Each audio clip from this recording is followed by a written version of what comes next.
You're listening to PetLifeRadio.com. Is your pet stressed out? Does your pet need annual vaccines? Which pet is best for a child? Would you know if your dog was in pain? Pet Life Radio presents The Pet Doctor, where you'll learn everything about keeping your pet healthy and happy. From pet care, pet meds and grooming, to pet food, pet insurance, and dental care, this is the place to find out everything there is to know about pet wellness. Whether you have a dog, cat, reptile, or rabbit, you'll find answers for your pets straight from the vets, because it's your pet. Health matters. Please welcome your Pet Doctor host, veterinary media consultant and veterinarian, Dr. Bernadine Cruz. A lifelong, loving home for every pet. Wow, what a fabulous vision. But how do you accomplish such a monumental endeavor? There's the matter of adoption, neutering, physically getting the pets to their new homes, educating new and existing pet owners, research, emergency services. It would seem impossible for one organization to tackle all of these issues, let alone triumph. But my guest, Julie Wright of PetSmart Charities, will share with us the vision of how this is becoming a reality. We'll be right back after this short break. Please have a seat in the waiting room. The doctor will be with you shortly, right after these messages.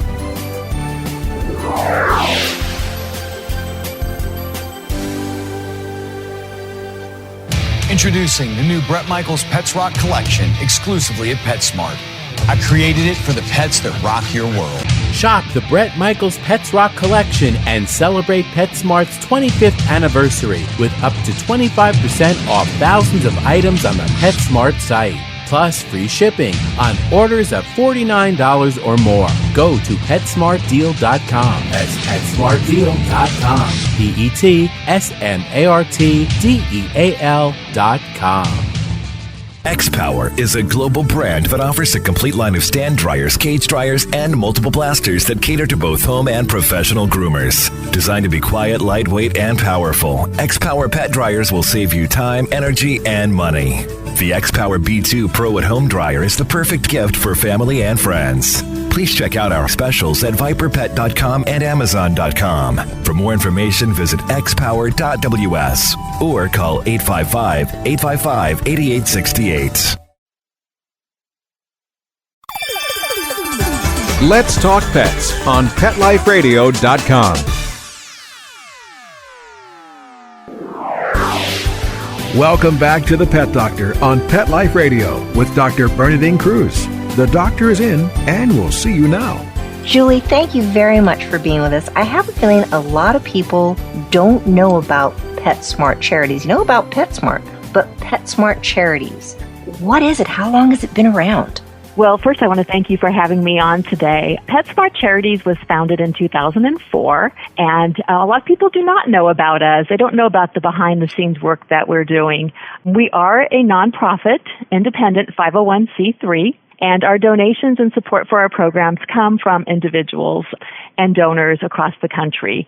When individuals go into the PetSmart store and when they're checking out and it says, do you want to donate $1, $2, $5 to help a homeless pet, those funds come to PetSmart Charities, as well as additional donations from other individuals to be able to do the work that we're doing. So you'd think, boy, it's part of PetSmart, just PetSmart picks up the bill for this, but that's not the case. No, that's not the case. We are actually a separate charity. We are the largest funder of animal welfare efforts in North America, and we've been able to provide over $134 million in grants and programs that benefit animal welfare organizations, and we've helped save the lives of more than 5 million pets just through the PetSmart Charities adoption centers in the stores. And then also for 7 consecutive years, we've received the highest 4-star rating from Charity Navigator, which is America's largest independent evaluator of charities. So with the expertise of the staff here at PetSmart Charities, we are able to work with animal welfare organizations across the country and be able to take those donors' dollars and make a huge impact in animal welfare. I think that's one of the biggest drawbacks, concerns a lot of people have about donating to organizations, because they may have really slick TV campaigns. You know, they may have those advertisements that just pull on your heartstrings, and you want to just give them all of your money and then find out that, such a small percentage of your dollars actually goes to what you'd hope it goes to. It actually goes for overhead or salaries, but it sounds like that's not the way with PetSmart Charities. No, that's not the case with PetSmart Charities, and that's one of the things that we pride ourselves upon. The program managers who actually work within my team, the Grants and Field Initiatives team, are all experts in the field. We've all come from backgrounds of working in animal welfare in addition to for-profit experience. So when we have an evaluator who's looking at, where's the next spay-neuter clinic that's going to do high-volume, high-quality spay-neuters happening, you can rest assured that the program manager who is reviewing that has actually run a spay-neuter clinic and is able to really evaluate that grant proposal and be able to spend those donor dollars in the best way possible. You're talking about background. What's your background? Where did you come from for this PetSmart Charities position that you presently have, and what do you do? Well, I'm the director of grants and field initiatives and the Rescue Wagon program. So I started with PetSmart Charities several years ago. Prior to coming to PetSmart Charities, I oversaw a spay-neuter clinic, a high-volume clinic that was in Seattle, Washington, that worked on free-roaming cats. And then prior to that, I was with Best Friends Animal Society, a nationally known organization who has their No More Homeless Pets campaign. And I was able to work for them on setting up No More Homeless Pets types of programs for the West Coast region. But prior to that, I did have a corporate life of over 16 years in leadership and management with a Fortune 100 company and had the opportunity to gain a lot of management experience. You can tell the passion in your voice that you have this marvelous background, that you've been able now to pull all this financial expertise and not just have a big heart, which we can tell you have, into something that is helping so many animals.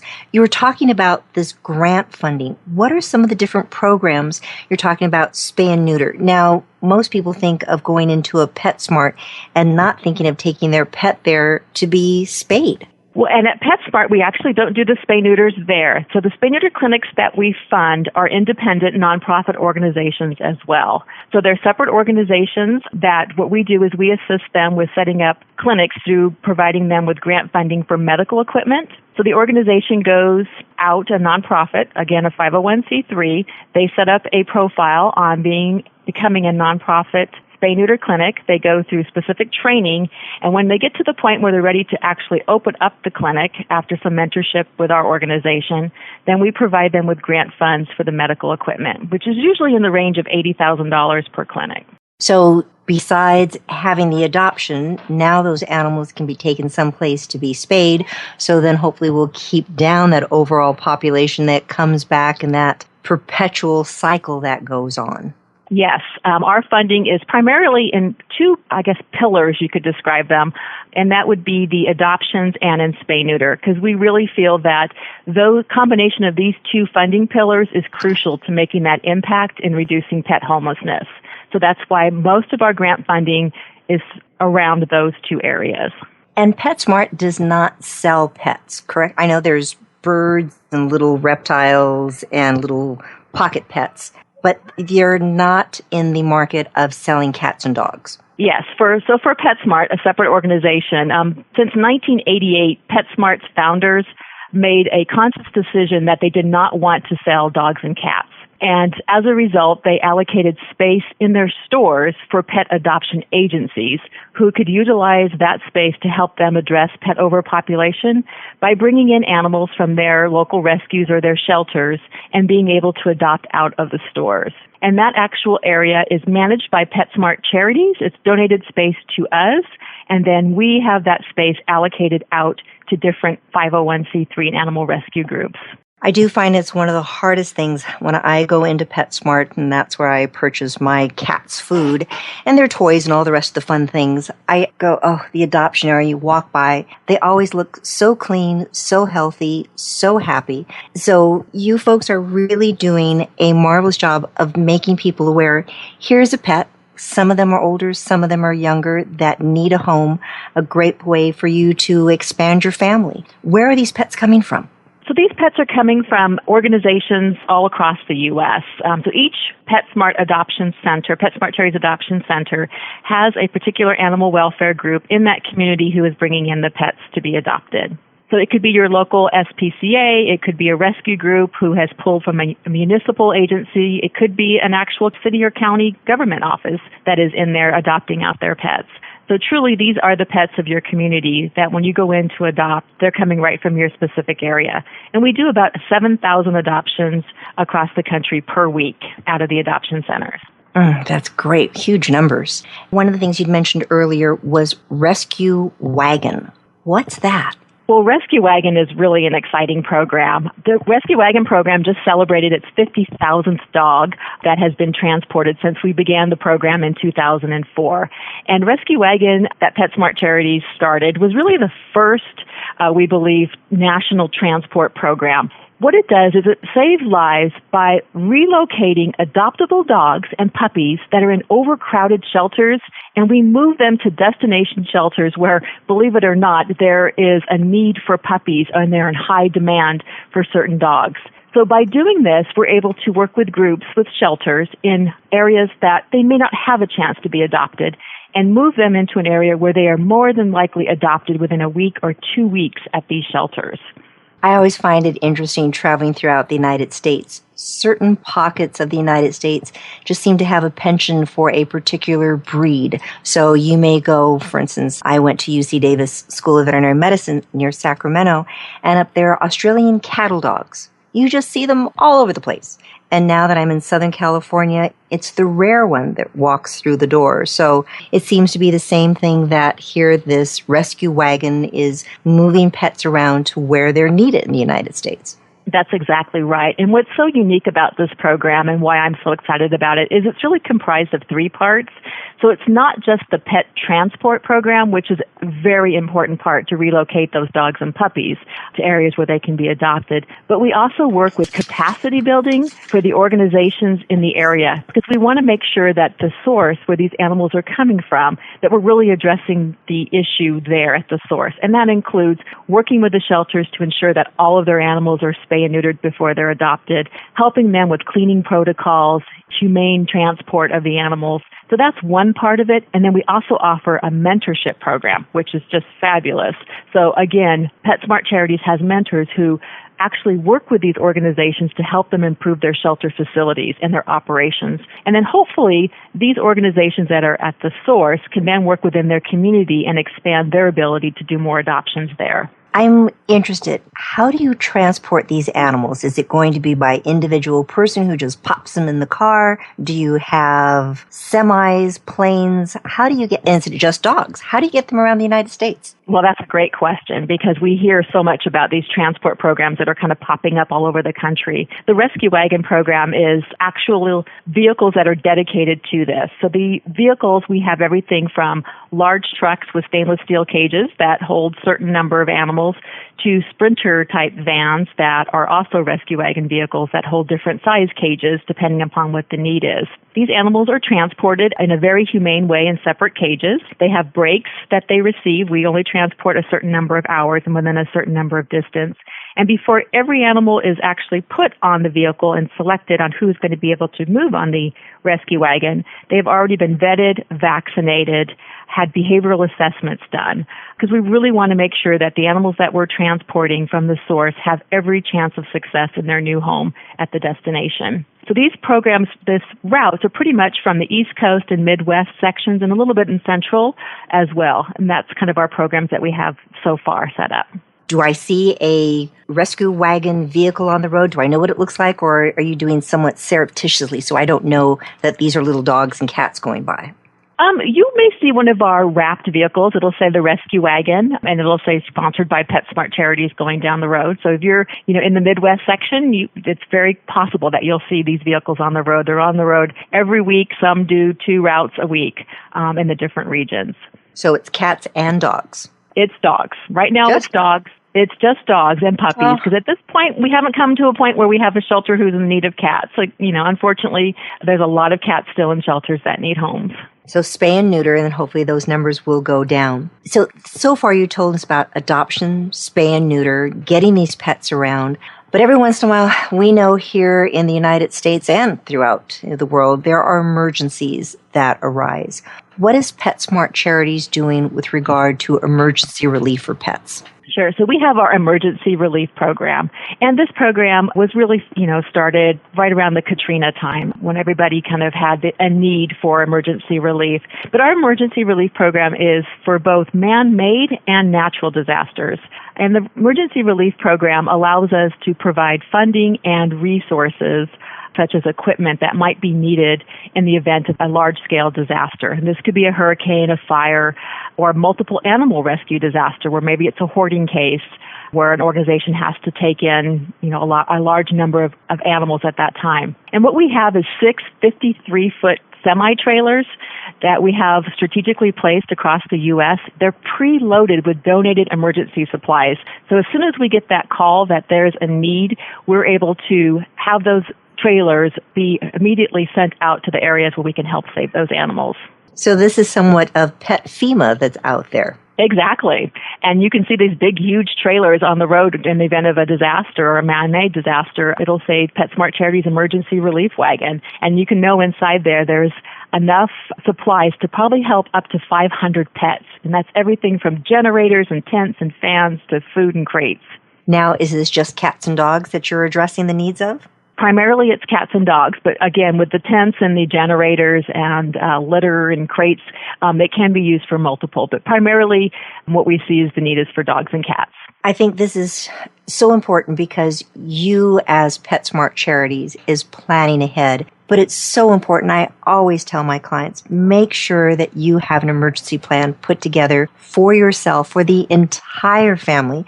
So that includes your pets. And if you have horses or livestock, that you've also taken into account their needs. Check with neighbors, make sure if you're away at work, somebody can come in, grab your pets, get going, making sure they always have identification on them, that you have, a pet first aid kit, a backpack so you can have your own food, water in there in case you need to rely on it or scoot suddenly, but you also have that backpack made up for your pets with food and water and medications, identification, vaccine history. It sounds like it's a pain in the derriere to get it all together, but I have it for my pets, and right now here in Southern California, it's very hot, it's very dry, and I keep sniffing the air for, smell of fire, because I know it could happen at any time. You're exactly right. And you can never be, too prepared. You just never know. That's why it's an emergency. You just never know when that moment may strike when you need to evacuate with your animals. We also have a list on our website in the event of an emergency of how to be prepared. So there's information if anyone's interested on the PetSmartCharities.org website under emergency relief. And we have some information there as well. Good information. Well, we're going to take a short break for some information from our sponsors. We're going to be right back. I'm talking with Julie White, and she's with PetSmart Charities. Stay tuned. Please have a seat in the waiting room. The doctor will be with you shortly, right after these messages.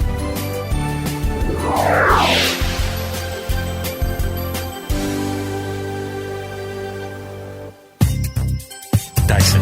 The new Dyson Animal Vacs are powerful bagless upright vacuums for homes with pets. Air muscle and radio root cyclone technology generates the strongest suction power to powerfully remove dust, dirt, and pet hair from the home or car. To order your Dyson Animal Vac, go to DysonDeals.com. DysonDeals.com to order your Dyson Animal Vac today. Dyson. Music to your ears. I'm not much of a reader, but I do wish I were more well-read. There are so many great books coming out. I wish I could find a way to keep up.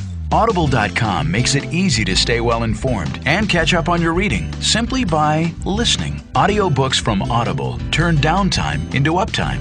You'll be more productive and become well-read. Now I'm able to catch up on all the great books I've been wanting to read. With Audible, I feel smarter. Pet Life Radio listeners, try Audible.com now and get your first 30 days of Audible Listener Gold membership plan free. And get a free audiobook. Choose from over 100,000 titles. To get this great deal, go to audibledeals.com. That's audibledeals.com. This year, Americans are expected to spend a jaw-dropping $36 billion on their pets. From lighted leashes to high-end spa products, the discriminating pet owner can find just about anything to pamper his or her pet. Hi, this is Michelle Fern.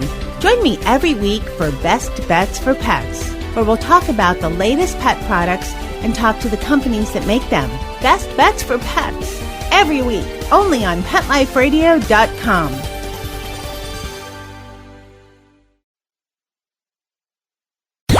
Let's talk pets. Let's talk pets On Pet Life Radio. Pet Life Radio. PetLifeRadio.com. Welcome back to the Pet Doctor on Pet Life Radio with Dr. Bernadine Cruz. The doctor is in, and we'll see you now.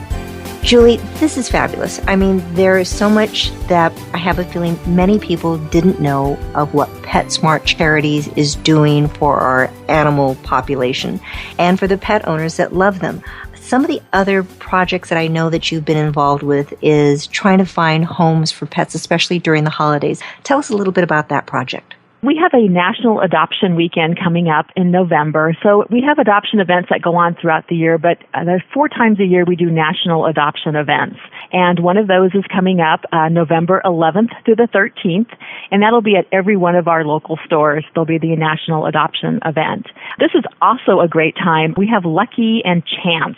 And for those who have seen them in the past, these are our stuffed animals that PetSmart sells in their store during the holiday season. They're available starting November 1st.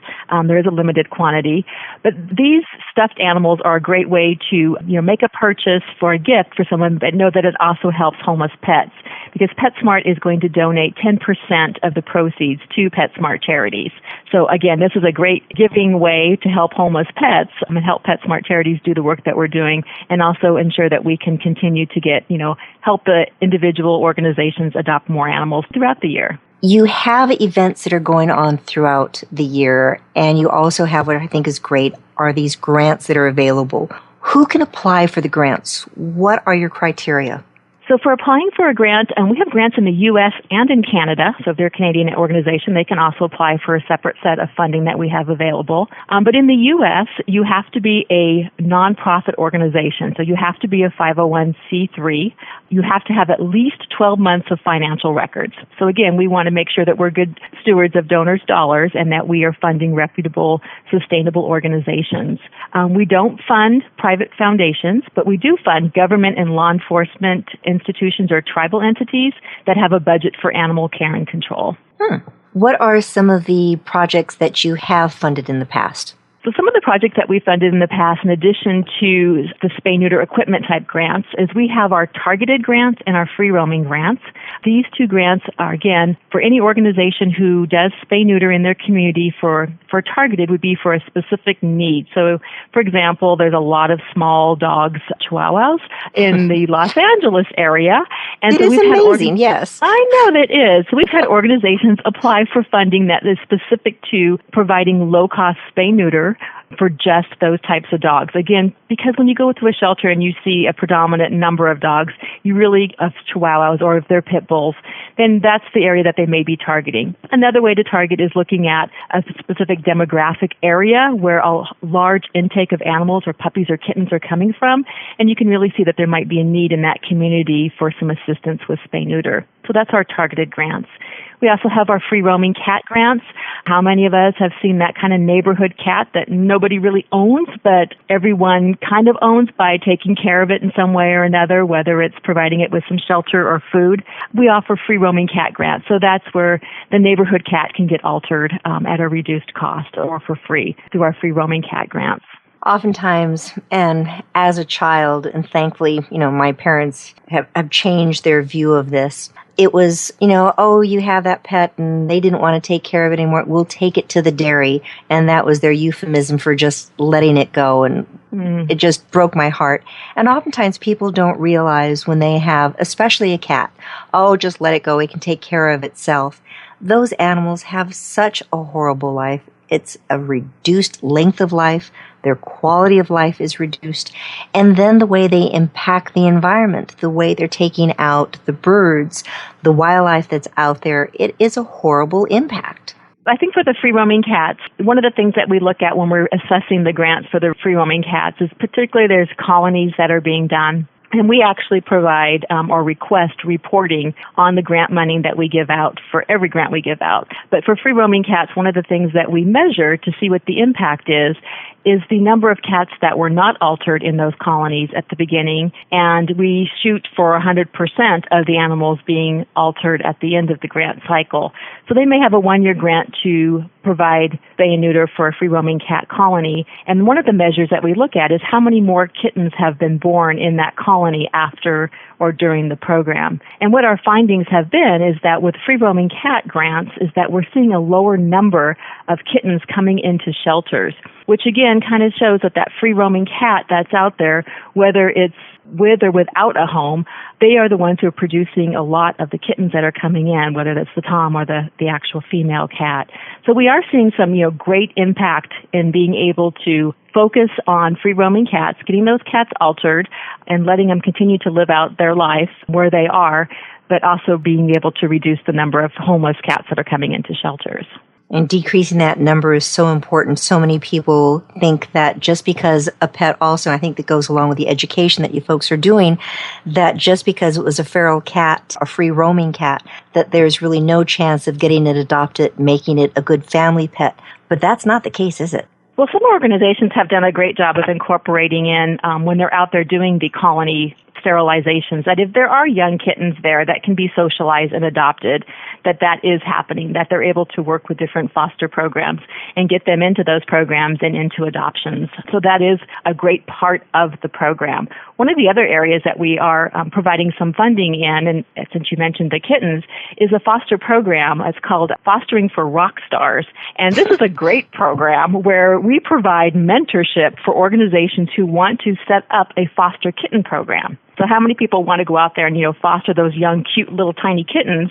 Or even for those individuals who are like, well, I really want my child to experience, kittens in the home and birth. Being a foster parent is one way to do that. And we know that so many organizations could use assistance with fostering, those young kittens when they come in. And so we do have that program available as well to help organizations learn how to set up a very robust foster volunteer program under our Fostering for Rock Stars. I love it. And is it Fostering for Rock or one more time? Well, we call it Fostering for Rock Stars, ROCK. So we're like, you're a rock star if you're fostering those kittens and getting them adopted. Fabulous. If people wanted to learn more about PetSmart Charities, where can they go? Can they get involved? Absolutely. So on our website, we have several different ways. We have a Facebook page, which we keep that updated, and we're very excited about it. We also are on Twitter. We're frequent speakers at conferences, so if any animal welfare or advocates out there and is going to one of the upcoming conferences, there'll probably be a PetSmart charity speaker there because we're often on that circuit. We have opportunities on our website to sign up for our email list. We also have, free e-cards. We have the opportunity for people to share their adoption stories and post those up there. And then, of course, if anyone's interested in providing funding to PetSmart Charities and making a donation, you'll also receive upcoming information on events that we have, as well as the news of our grants that we're awarding out. And I love the fact that you do such a good job of your stewardship of making sure the dollars are truly going where they need to go. Thank you. I'm very proud to work for this organization, as you can probably tell, and I just think that we're doing such an amazing job. And we have kind of been the silent one behind there, the convener, but we're so excited to be able to get out there more and be able to do more for the organizations through the generous donations that we receive. Well, I've been talking with Ms. Julie White. She is of PetSmart Charities, telling us all the fabulous things that they're doing to help animals in your community and across the United States. If you want more information, please go to her website or ours. You can learn more about PetSmart Charities and see how you want to become involved. And if you want to get involved in making sure that you are doing the best job that you can to be a great pet owner, please tune in again next week to The Pet Doctor on Pet Life Radio. We'll have more information on how you can totally enjoy your pet. Thanks for listening. Pets can be a wonderful addition to your life because they're a member of the family. Keeping them healthy and happy is important. Pet Life Radio presents The Pet Doctor with veterinary media consultant and veterinarian Dr. Bernadine Cruz. Whether you have a dog, cat, reptile, or rabbit, you'll find answers for your pets straight from the vets. The Pet Doctor, on demand every week only on PetLifeRadio.com.